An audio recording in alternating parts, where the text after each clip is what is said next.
cắt video dương một chút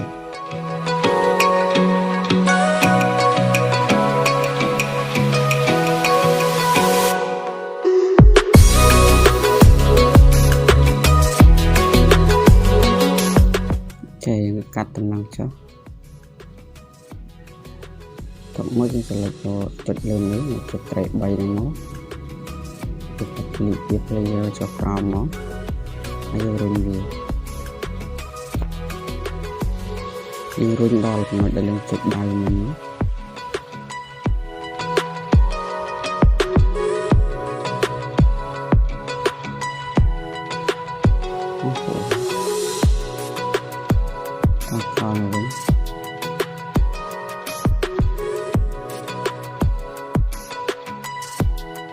thêm tổng mới chụp dụ như một công ty nó một phần một con nó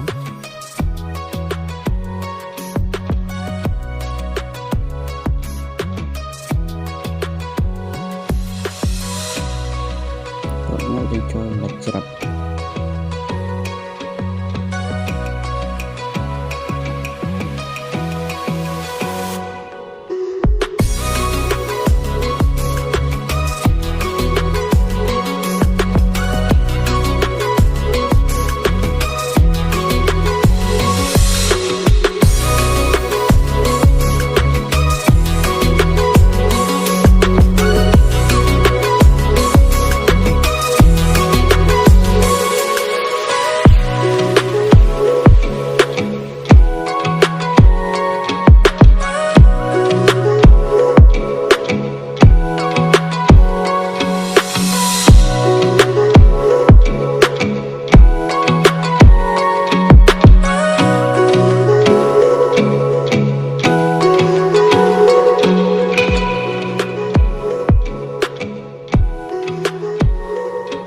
ok là những bạn còn làm thế này từ một tiếng trong một tầm lý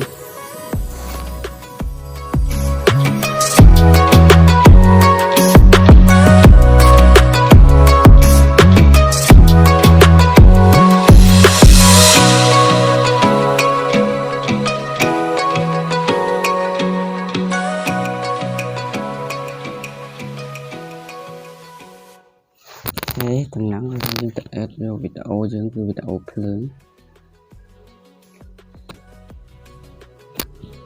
là những ép bán hay là những show tập bật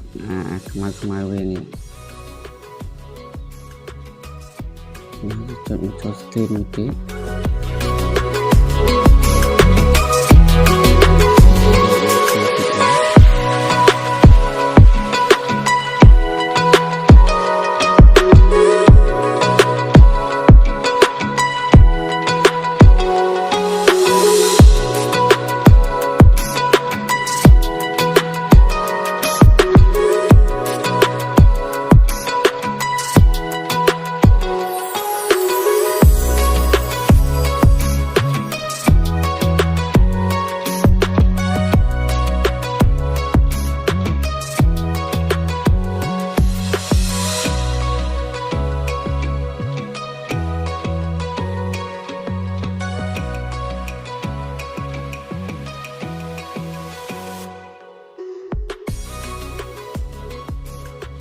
cắt năng sao tiếp tới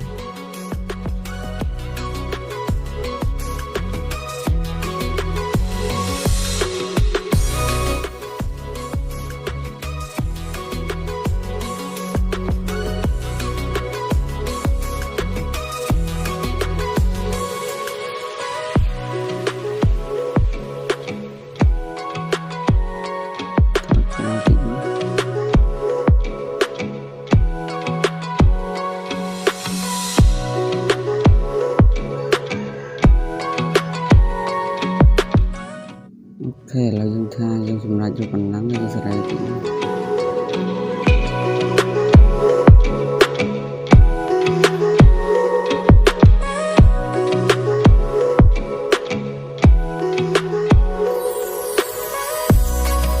lấy ra thằng mày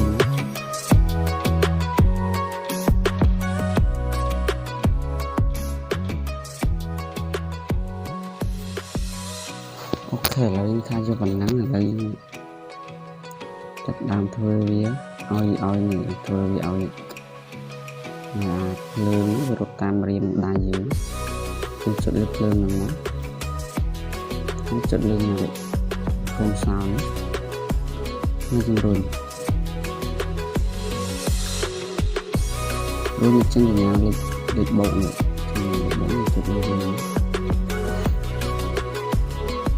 không như rồi lương thì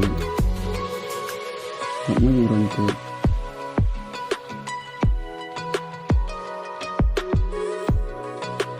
tiếp trong giờ này ở trong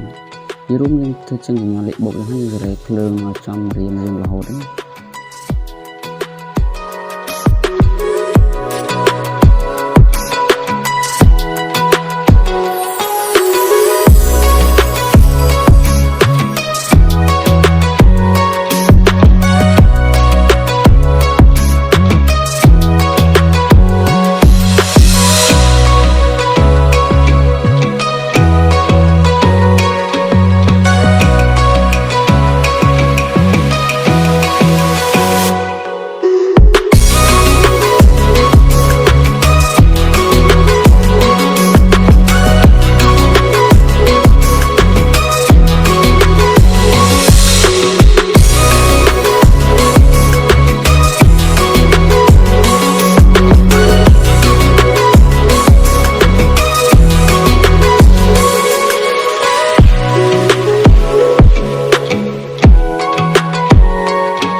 Ini opsi là dùng sập đam sẽ bisa thông mày đường với đầm bay sẽ này vì này lại được lại như play giống chạy dân mà toàn vì dân máu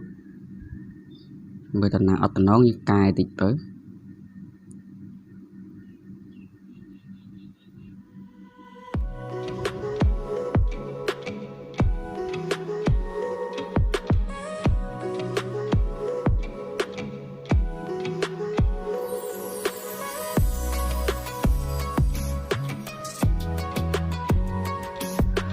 ini phần liệt event page trong đạo sĩ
play ម្ដងទៀតទៅ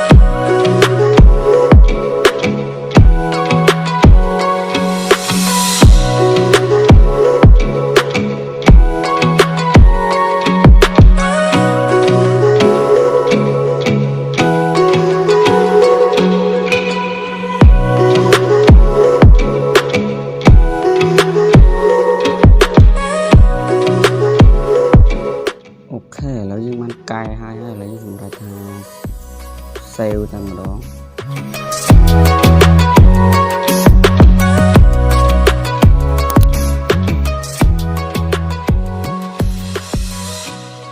វីដេអូនេះមានតែប៉ុណ្ណឹងសូមអរគុណច្រើនសម្រាប់ការទស្សនាតាមរហូតដល់ចប់សូមជួយចុច Subscribe និងដាក់រូបកណ្ដឹងដើម្បីទទួលបានវីដេអូថ្មីៗសូមអរគុណ